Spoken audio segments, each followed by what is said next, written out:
Welcome back Sorry. to our last discussion session in which Professor Bernd, Greiner, and I talk about we know not what yet, but I had a slight suspicion when we talked about titling it Roads Not Taken, that we wouldn't end up necessarily discussing counterfactual history. But on the other hand, we might actually talk about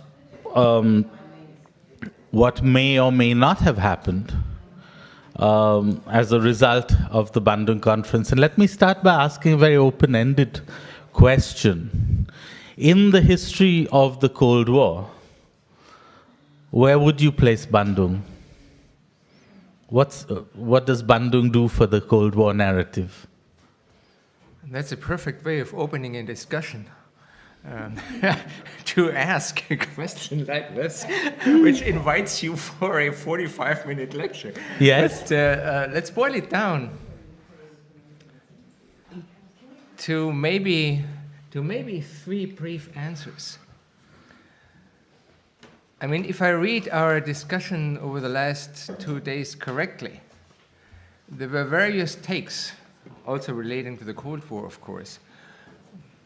We heard that you can read anything into Bandung, that it was a landmark of lost opportunities, and this is what I liked most in our final presentation, it's an unfinished conversation.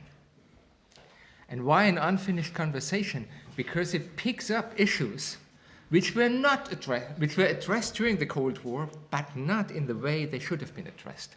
This links Bandung with present-day reading of the Cold War experience. And in that sense, I think we do have a couple of messages in a bottle. And one of the most important messages is that if I read the records of Bandung correctly, we are talking about 1955, about the height of the Cold War. They were addressing the issue of nuclear weapons. And they were addressing the issue of nuclear disarmament in a conference where 29 states participated. This was, up to that point, unheard of. I mean, we had the Stockholm Appeal of the year 1950. The Stockholm Appeal in the United States, to just give you one example, unleashed another way of McCarthyism. Whoever signed the Stockholm Appeal could end up losing his job. I mean, just think about W.E.B. Du Bois, who signed on. Wilson couldn't come. They wouldn't let him out of the country. They wouldn't. Of course, he wanted to go to Rio de Janeiro to a follow-up conference on the Stockholm Appeal, and they wouldn't let him out of the country. So anyway, it was, and this is more or less also in the reception and in our critical reading of Bandung, the elephant in the room. Most historians talk about X and Y issues, take issue with this and that controversy. But 9 out of 10 participants in this discussion about Bandung, they evade the issue of nuclear weapons, which of course it was not a disarmament conference, but yet it was addressed. And it was addressed by Nehru, it was addressed by Sukarno and others. And they were very explicit about this. This is not only a new weapon of mass destruction, but buying into the logic of nuclear weapons means that in the end, major avenues for the so-called third world to develop their own way could be blocked. Now, this, I think, is one of the messages in a bottle, because it still applies to our present-day world. I mean, the issue of nuclear weapons and nuclear armament, respectively disarmament, is as critical as it was in 1955. So I stop here. I have a couple of other issues, but I do not want to, off the hand lecture here. But no, I think that would be a way into the other 2 points as well. If we laid the points on the table, then we might want to say more. I wanted to kind of interject something which may be pulling in a different direction, which is that we've heard a couple of things over the last few days, and they're in conflict.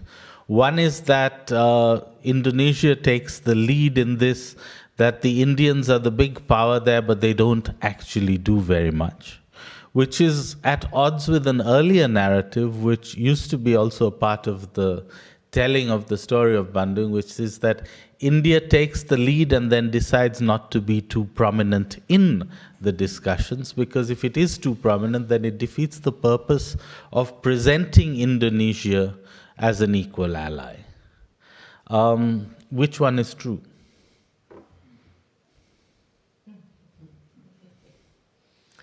Which one is true? I think if you look at the final communique of the Bandung Conference, you find parts of the answer.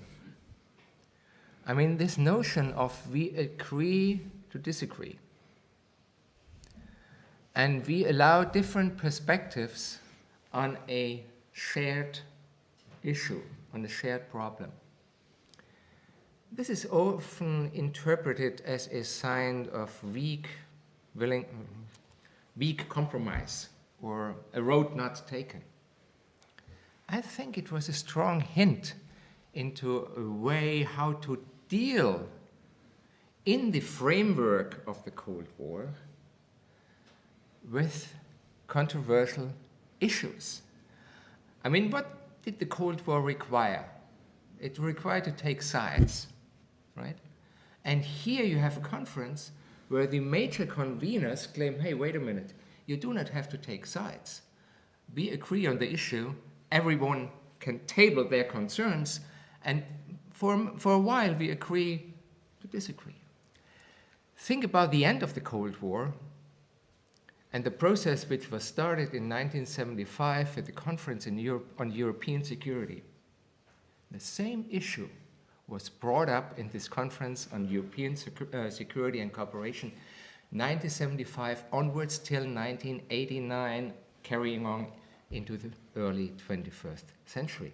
That's how this conference worked across the borders of East and West, across the Iron Curtain. And it was a notion picked up. Maybe most of the participants were unaware of this, but they picked up on the legacy of a sort of diplomacy inaugurated in Bandung. I think that's another one of these messages in a bottle. And answering to your question, Bernd, it's a strong either or. Yes. But breaking loose from this Cold War logic, which was interpreted by the participants in Bandung as a barrier to an independent way out of the legacy from colonialism. I mean, colonialism required to take sides, black and white. Here you have a white hat, here you have a black hat. And they said, no, wait a minute. This is not part of the issue anymore. If we buy into this legacy, we'll never come to terms with all the issues confronting us. Message in a bottle. So there is a consensus emerging during and just after the Second World War, which comes from as diverse a set of sources as the British Conservative Party and Nehru and so on, that the new forms of imperialism will not be forms of direct colonialism. There will be forms of informal empire led by an economically dominant United States. And the British Conservatives are very clear that if they can't keep some kind of imperial bloc alive, then their own hold on the world is tenuous.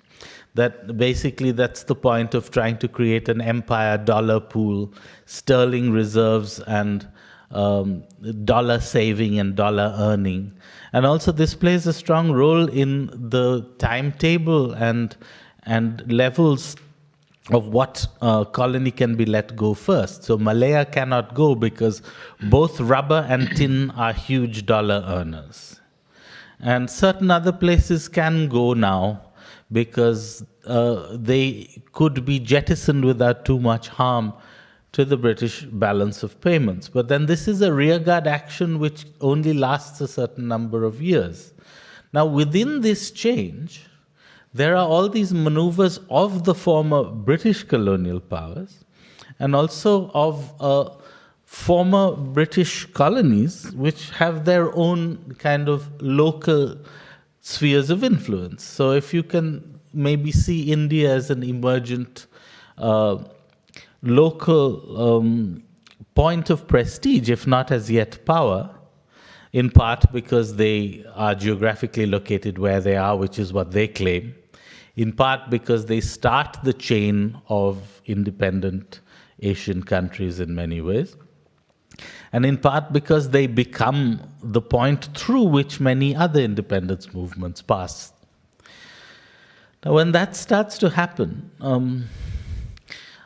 are we operating in a world where decolonization doesn't really happen? It's said to happen, but what's really happening is the Cold War is overlaid on decolonization, and therefore what looks like decolonization and what looks like a debate about colonialism is already a debate about something else masquerading as a debate about colonialism.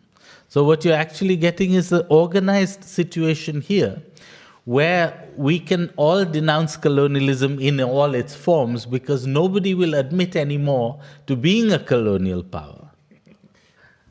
Except for what happened 12 months, almost 12, 14 months, after Bandung. I'm referring to Suez in 1956. Here, on the world stage, for everyone to see, was one of the messages of Bandung was validified, that colonialism is not dead. It's alive and kicking on the British side and on the French side. And yet the Americans say no. Well, the Americans taught the former empires a lesson. Hey, wait a minute. There's a new bully on the block, and we tell you how to behave. And this was not a message of to decolonized states that they can, lay back and rest assured that they are sailing into a bright future. No. It was a clear and simple message. We are the ones who defined the rules of engagement in international politics ever after. And don't rely that if the fat is in the fire, we will apply other means of enforcing our will than the former imperial powers. It was a message, and it validates, it clarifies lots of those notions and interpretations given voice during the Bandung Conference that colonialism is not over, and that if decolonized states and peoples want to have a voice in future international politics, they have got to organize in a way to make their voices heard. And this was the performative, important side of the Bandung Conference, that here were 29 countries who really made their right to have the right of interference and the right to be heard associated with an exclamation mark. On the world stage, a very important performative act, not lost on other peoples who were not participating in the conference. And that was, if I read it correctly, another message in a bottle. Trust in your own capacities. Go ahead, find your own voice, and be not afraid of being disciplined by the bullies on the world stage. Well, on the other hand, this also inaugurates the possibility that Cold War powers start to operate through an act of ventriloquism. So they have client states, or they have people who will speak for their interests. And also, when you have a third world, which is an area of competition for the superpowers, then you have different forms of trying to pretend that something is progressive when it is not. So you only have to look at the American support for some regimes in Latin America, coining the term, he may be a son of a bitch, but he's our son of a bitch, or the other side of it being the support of the Soviet bloc for various regimes as diverse as, let's say, Nasser and Idi Amin in Uganda. Yes, and this, of course, is one of the traps of breaking loose from the tradition of colonialism. Because if you took sides in the Cold War competition, and if you decided, and this does not only apply to the participants in Bandung, but to various other agents, if you take sides, you might have a shortcut in your way to modernity. Right? If you buy into, and that's the flip side of the coin, if you buy into the logic of the Cold War, and if you side with either Washington or Moscow, you can rest assured that at least for a couple of years, you will receive subsidies in terms of money or in terms of arms. And for many elites in the decolonized world, this was quite a temptation, not to break loose from this logic, but to buy into it.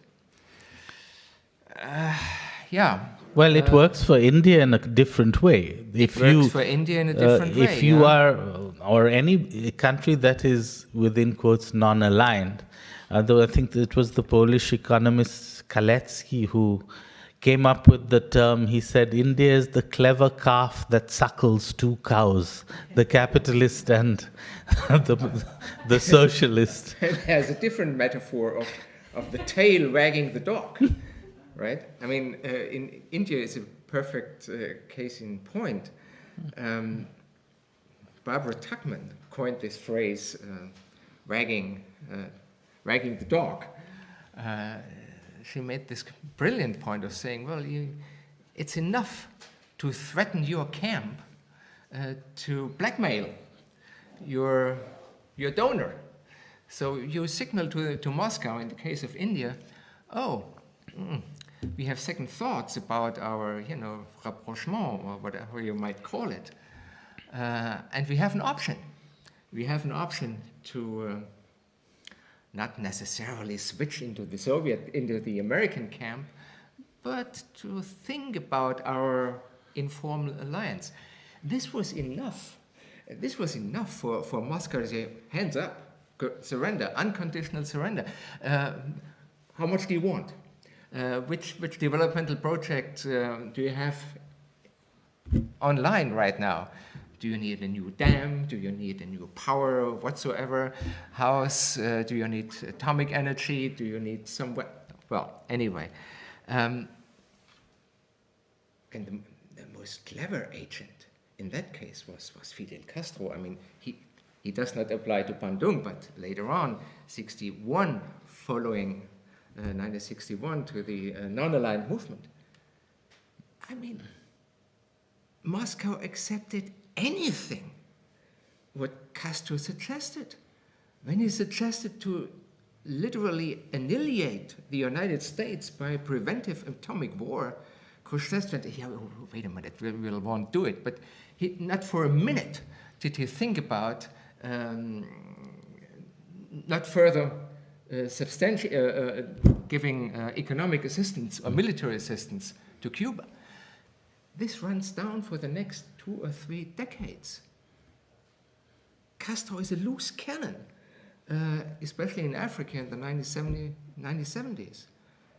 Moscow learns from the papers, that Castro is about to send 30,000 troops into Angola. And still they let him go, out of fear that he might switch into the Chinese camp, the arch enemy at the time. So that's another example of this wag the dog syndrome, which turned out in the very end to support a sort of a temptation for certain corrupt elites in third world countries to put their country on a, not to put it mildly, not on a reform agenda. So I think we're at a really interesting point here, and that takes us to Bandung, in that we are now looking at states as if they are oppressed persons as a whole. Yeah? And this is an interesting point because, of course, self-determination is not exercised as the self, it can only be exercised collectively. So national self-determination isn't about particular oppressed people, it's about a nation as a whole.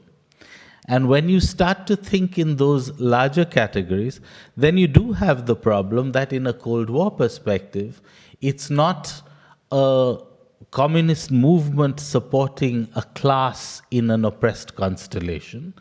It's a state supporting another state in a great power dynamic. And so a lot of the critiques of what came to be called third world socialism was based on the understanding that what you've created is little blocks of inefficient, partially capitalist states, which have a local elite that exploits its own workers but can claim collectively to be an oppressed nation and therefore be part of one or the other bloc. So what you then start to do is you start to fix certain class relations which are grossly unequal within a particular third world, now global south country. And you are calling it some kind of socialism largely because this is in the Soviet bloc or is allied loosely to the Soviet bloc. Or even more so, after Bandung, all you really needed to do is to be non-aligned in an explicit sense with the West, and you would be endorsed, helped, and supported to create and sustain your unequal relations within your state by the Soviet Union. Yes, and part of this story and part of the legacy of Bandung was not, it was addressed briefly in our Q&A sessions, but I think it should have taken on a larger room of reflection. Talking about class relations and internal or international class warfare traditionally involves a strategy which we might call avant la lettre of shock and awe. And shock and awe was applied to Indonesia roughly 10 years after Bandung. From the American side, in alliance, of course, with anti-Sukarno military elites at the time, Washington knew pretty well what was going on the ground. And they literally supported and encouraged the opponents of Sukarno to kill what we now know, up to 500,000 people. Lots of them card-carrying members of the Indonesian Communist Party, and thousands, tens of thousands who were identified, marked as being communists, who had not the the faintest idea of what that actually meant, who were into, land reform or literacy campaigns or that sort. And by doing this, killing people in that context meant killing ideas. Killing ideas of non-alignment. Killing ideas of breaking loose from the mental framework of colonialism, respectively the Cold War logic. And this was not confined to Indonesia. At the very time when this mass murder in Indonesia took place, the first boot on the ground in Vietnam landed. American Marines. We all know what happened afterwards. And there is a huge trajectory into the 1970s. When the Vietnam War was lost in 1975, Ford, the successor of Nixon after Watergate, and Kissinger had a meeting in Jakarta and literally gave green light to take over East Timor. The rationale behind it was the traditional rationale, a Cold War rationale, saying if we do not have a stabilized Indonesia, the vacuum we created and left behind in Vietnam might, infect the whole rest of Southeast Asia. Geopolitics, Cold War style, 101 lesson. It starts with Bandung. We have 1965 mass murder, and it goes on till the mid-1970s. And where's the Bandung spirit in this trajectory? The Bandung spirit is to be contained. There was an attempt to put the Bandung spirit back into a bottle, which of course never works. But the fact that it doesn't work does not mean that there are lots of governments or military elites or Pentagonists or whatsoever who make an attempt to do so at a high price. And this was an attempt to intimidate a post-Cold War logic and to contain a set of ideas which could be transferred into some sort of governmental programs or trajectories. Bandung was, in a sense, in the back of their mind, a ghost ever present. These lessons, we're still alive. Let's put it mildly this way. I mean, sorry. No, go on. I think what's interesting to me is that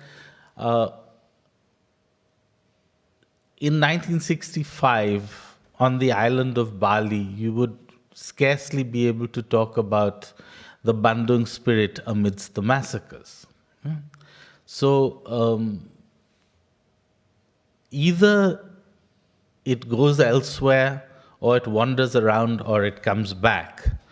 Or we decide to invoke it again at a later stage and then claim it's always been around and find points at which we can draw on it. In other words, we found something from an eponymous conference, and we're drawing upon ideas from it in retrospect, but claiming it never went away. Mm-hmm.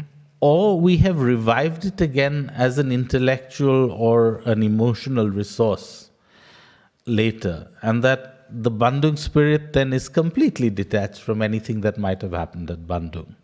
Or does it have something to do with Bandung? At some point we can open this up to discussion, but I want to hear a little more. I think this notion of intellectual and emotional resource tells us a lot of the story. not all of it. Mm-hmm. Susan early on asked this question, where does this term third world come from? And this ties into what Bandung stands for. Third world does not only mean a third way between socialism and capitalism. It literally referred, in the context of the time, to the year 1798. French Revolution. Napoleon already. Nine. The dritte Stand. 89, you mean. 89, the third estate. 89, Yeah. not 98, 89. Yeah. Der dritte Stand. Okay. An third estate. agency and self-empowerment beyond aristocracy and beyond the church. Really? An empowerment for those who had no voice in politics and social affairs up to that point. That was a clear and simple message. And it, instilled new life into this old revolutionary ghost. And Bandung, in a sense, the fantasies of cold warriors, you wouldn't believe what fantastic ideas went around in their head in terms of what is threatening us. An agency on the ground in Bolivia, somewhere in Africa, somewhere in Asia, all of a sudden gained a life of its own, 6 foot tall, and threatening the very national security of the United States, of the Western world, or of civilization as such. They bought into this, and without mentioning Bandung by name, it informed their politics. I mean, if you go to the archives, and if you want to read national security records aside from their wrapping up the results of Bandung, you won't find any direct reference. But the spirit is there. The ghost, you can literally feel it. And this especially applies to their policy in Latin America, which was asked earlier on. What about Latin America and Bandung? I mean, the American record in the 1950s in Latin America from Guatemala, Honduras, El Salvador, Brazil a little later on, but still anyone who made a case of breaking loose from Yankee imperialism, well, he got not only word from Washington, he got bullets from Washington. And this all ties into this legacy of Bandung, even though the name was not always explicitly referred to. So if you were to characterize something that lasts in, say, the National Security Council documents from Bandung, which doesn't reference Bandung directly but is present, how would you characterize it? What is in there that is precisely Bandung-like or Bandung-related? The right to have the right to speak. The right on the side of former colonized states and on the rights of movements who addressed this history of colonization. The right to interfere in international politics with a national independent agenda. I wouldn't say on eye level with the United States, this would be ridiculous. But the right to be heard and to participate as an individual actor in the concert of nations. This was not something which was welcomed, to put it mildly. In that case, in the United States, later on in the Soviet Union, neither. Independence the right to have rights, that in itself, in the context of the Cold War logic, was interpreted as a threatening resource to your own national security, whatever that meant in precise terms. I think we could open it up now. Susan has a hand up. I do. This has been one of those Einstein Forum conferences which makes me aware of the depth of my ignorance about many things, but also to feel fortunate that I get to work at the Einstein Forum and I get to learn. So the first is a smallish question to Bernd, and then a slightly larger question to both of you. You said the message of Suez, Bernd, was that there's a new bully in town. Mightn't it also be, or even primarily, there's a new method in town. It's called soft imperialism. So that's a small question. And the larger questions are these. So I really liked your right to have the right to speak, even if it often becomes, as Pankaj Mishra memorably wrote, acknowledging the decent opinions of humankind before disregarding them. But it brings or ties in some of the things that Philippe was, and other people were saying about Bandung as a symbolic rather than a substantive achievement, because rights is an abstract idea, right? And it has consequences, but it starts out as an idea. But then I had to ask, was there any way, given the Cold War, not to take sides?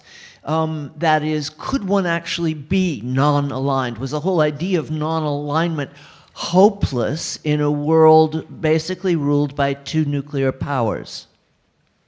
Two big nuclear powers. That's for both of you, the last. Go ahead. Well, it was not hopeless.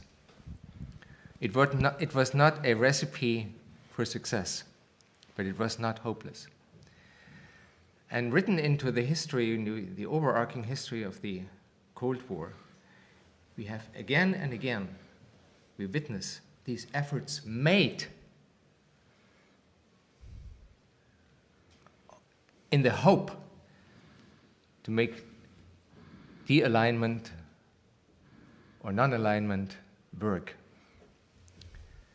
It was made over and over again, despite the intimidation by military force, despite the intimidation by mass killings, despite the threat of military coups d'etats, despite the alliance with military elites, for example, in Latin America. The attempt was made over and over again, and it all ties into with this, to this notion that the Cold War, and this was voiced in Bandung, that the Cold War is a mental barrier to break loose from the legacy of colonialism, that you have to find a new code of conduct in international affairs. And this also applies then to the final resolution. A new kind of conduct. And this lesson was not lost in both Washington and Moscow. In my, they could ignore it for a while. They could signal to the rest of the world that they were not interested, but that was not the case. They were nervous, and it was hurt. So, of course, the Cold War forms the political framework for everything that's happening at the time. Nobody's able to ignore it. But what you have is a kind of space to make discursively legitimate and also politically legitimate argument through another language, through the language of anti-imperialism. And if you talk about Suez in particular, there's this moment where essentially Nehru wishes to talk to Eisenhower about what's going on. The intermediary is Krishna Menon. Krishna Menon has to move between Delhi, Cairo, and wherever else he's going. And the first lesson to Nasser from India is, if you make your standard anti-Semitic arguments, you will lose. You better learn what a proper anti-imperialist argument looks like. Nasser complains to Nehru that Krishna Menon is treating him like a peasant, to which Menon apparently said to Nehru, he is a peasant. Yeah? But this was the kind of developing of a language which said non-alignment does not mean we don't understand your language of power, nor does it mean that we won't understand what the Cold War is. We understand very well. We simply know that in any specific case, you don't automatically know how we're going to react. And that becomes an advantage and a maneuvering point. Sometimes it's principled, sometimes it's, for want of a better word, materialist opportunist. We are not tied to you. Yes. The word is we are not tied. That's what Nehru says. We're not tied to any block. Yeah. Yeah. This one there.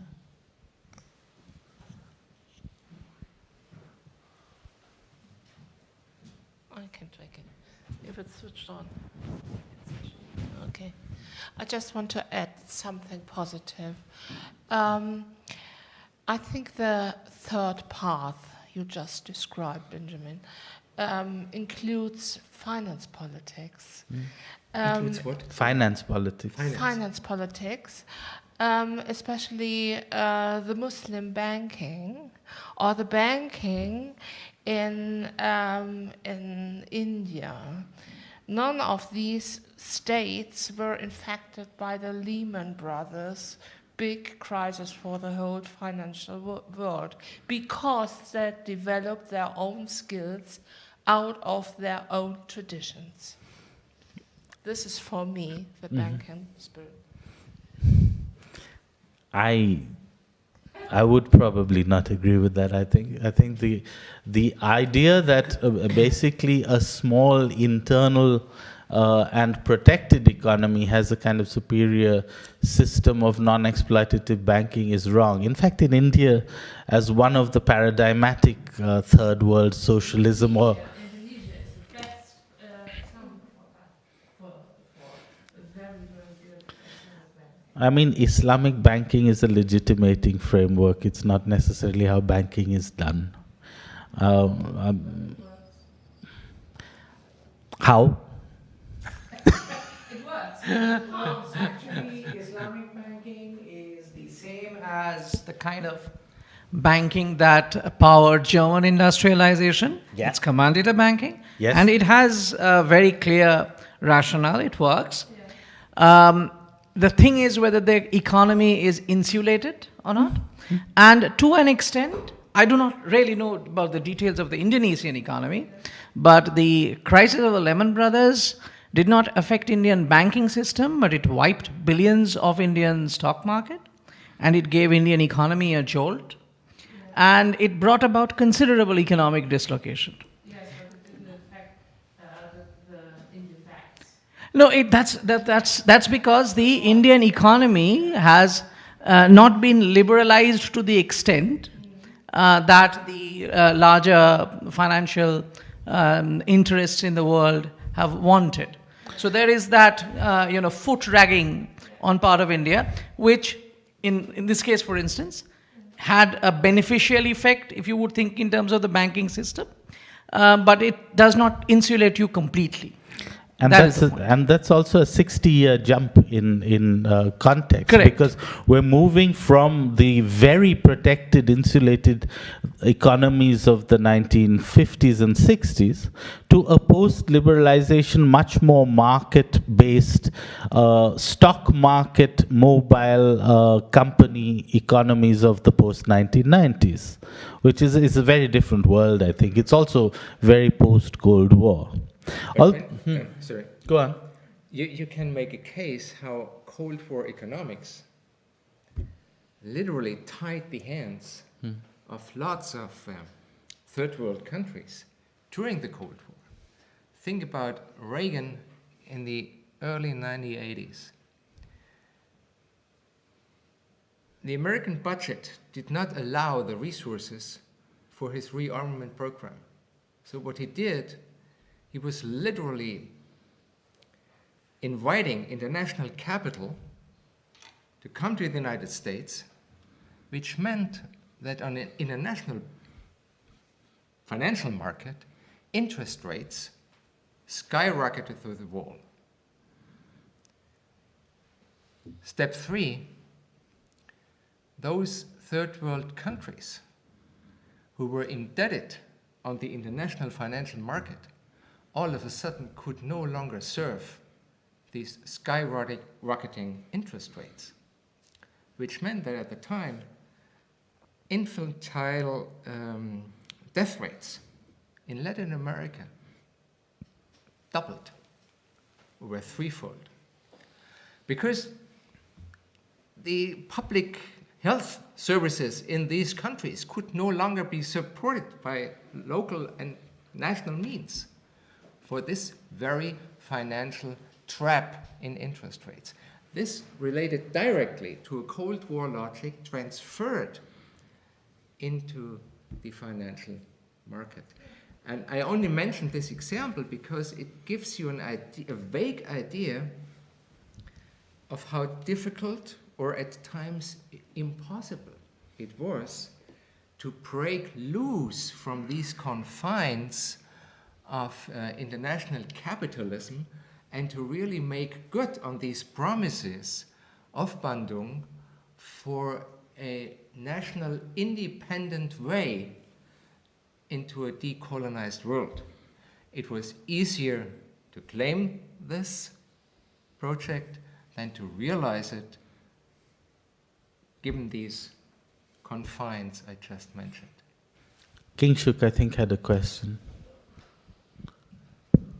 Not so much a question. I just thought that it should be brought to attention that the crisis does not come only in the Western financial sector. The Soviet energy crisis that results in the unraveling of the Soviet system, that has similar spin-off effects. Right. So Indian liberalization in the 1990s is directly as a result of decoupling from the Soviet system and entering into the grasp of the IMF. Now, it doesn't mean the IMF was a superior system. It just continued, or the IMF-related systems, they just continued to function at a time. It seemed that the Soviet system was shutting down. So this was a period of churning. If Fukuyama was to say this is the end of history, it clearly showed he didn't read much of it. History has a way of going on, right? Exactly. As I say, even the worst thing shall pass, probably even the best thing shall pass, so motion is the only thing. The problem, though, is the seduction of the idea that the capitalists have prevailed makes a lot of countries that had opted to play with the other model to sort of make it back. And your East Asian tigers, beginning with a regulated kind of economy, is trying to integrate itself into a larger field. And same for India, the tiger that is always is crouching but never leaping. Things are quite far removed from the ideas that inspired in Bandung. we have, sadly for us, moved on. Yeah. I mean, one of the Bandung ideas you could, in a nutshell, describe as, if old-style socialism doesn't work, and if new-style capitalism doesn't work, where do we go from here?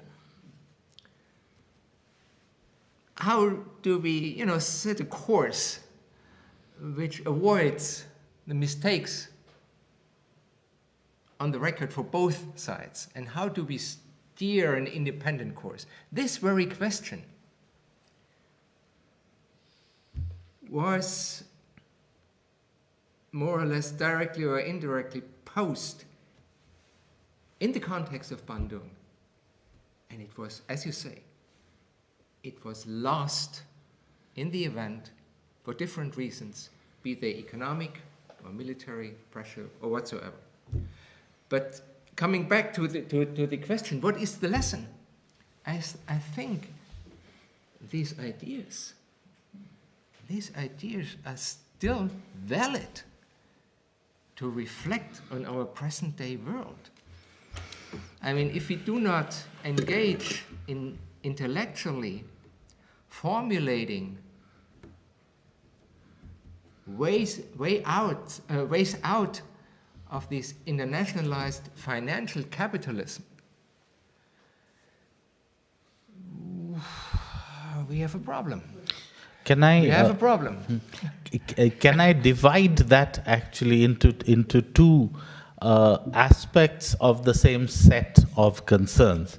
Maybe we can think on the one hand of the idea of autarky, which is very much present, economic autarky, political self-determination, and something which I will call indigenism, which is the idea that there's something authentic and non-Western going on here. Now, the two ideas are not perhaps completely separable, but the idea of the indigenous and the idea of the autarkic state trying to struggle free from Cold War concerns then get mixed up, and they create very different political tendencies within each country. Yes, and I mean, we should not idolize the Bandung legacy, because at the time, many of those complexities you were referring to were not yet as clearly on the intellectual and political agenda as we are tempted in retrospect to formulate them. But yet, the very idea to formulate a sort of political and economic self-empowerment beyond the ways and means to exploit the resources not only of formerly colonized states, but only the resources of planet Earth.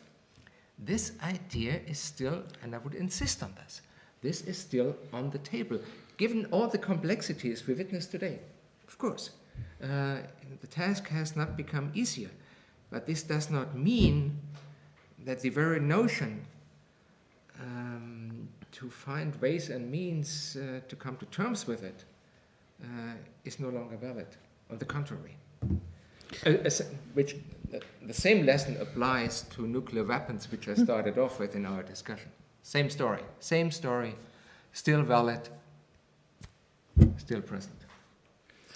Comments, questions from the floor? The longer the discussion carries on, the more it reminds me of another anniversary we have this year. We have the 500th anniversary of the Peasant War in Germany. And it also has a core, a dogmatic core, like the 12 Articles of Memmingen, which were long time dismissed. It was like just some peasant revolts without a plan, without an idea. And actually, I wonder if it makes sense to judge the peasant war before the French Revolution. And so in a way, I wonder if we can so confidently already judge Bandung at the present time. It's all about agency, the German peasant war. And in a sense, I mean, it's really 500 years back, but in a sense, it ties into this notion we have the right to have rights, and we have the right to be heard, and we have the right to participate on a very abstract level. Yeah. I think Philip had something to say. No, this time it's a question. Okay. Yeah, for you, Benjamin, you didn't unpack more your suggested relationship between autarky and indigenism. Mm-hmm. Because I don't know, I think a lot of the, if I understood it well, but if it's connected to Bandung, a lot of the states were celebrating or trying to, and had problems with it afterwards, but the diversity within, etc. So where did you want to go with this notion of autarky connected to indigenism? Well, it's a very simple distinction that is very much present in the politics of a number of these states. So we heard both in the Indian case and in the Indonesian case what used to be the slogan, unity in diversity, right? Now, the idea of unity in diversity is to suggest that diversity is a part of the phenomenon of the newly independent states. They don't have ethnic or linguistic uniformity, and they can live with that. And there's a wider question of whether not defining your nationalism requires you to more rigidly define your borders, because somebody has to decide who doesn't belong. And that's a separate question. So the autarky question then boils down to whether this state, which is also just a jurisdiction, but needs to have certain economic and social resources at its disposal, then chooses to create that space by a protected economy, by certain principles of nationalization, which can easily become nationalism. But from becoming nationalism, it could also very clearly move from being we forge an independent path to being we are a particularly unique form of civilization and species. And there, of course, they have a lot in common with something very European as well, not exclusively European, but definitely European, which is either a Völkisch or a fascist movement. And so that really is the distinction that I was trying to make. The distinction between how a closed economy and an entity that becomes, if you want a different word for it, third world socialism, which as we know isn't really very socialist. That then can very easily become a different kind of national socialism with the indigenous built in. That's what I meant. Yes, on a theoretical level, and in the real world, I mean, the tragedy of some of third world countries being drawn into the Cold War logic applies to a figure like Che Guevara. I mean, his notion of creating 1, 2, 3, 4, I don't know how many Vietnams, bought into this logic of applying force to make social change happen. This, of course, was a trap. Or a tragedy of lessons not taken. I think anything Full stop. further? Full stop. This is a good point to end, because I think we won't really find a concluding point to a discussion like this. But Well, that was a conclusion. Title of your session. Yes, it was. So it remains for me to thank you all, also on behalf of my co-conspirator, Jolita Zaberskaite, to thank especially all my colleagues at the Einstein Forum, and Leah Misselwitz, who was responsible for the cartoon you saw at the beginning of the conference yesterday, Max Schult and Luisa Keil, who are not with us today. Thank you so much.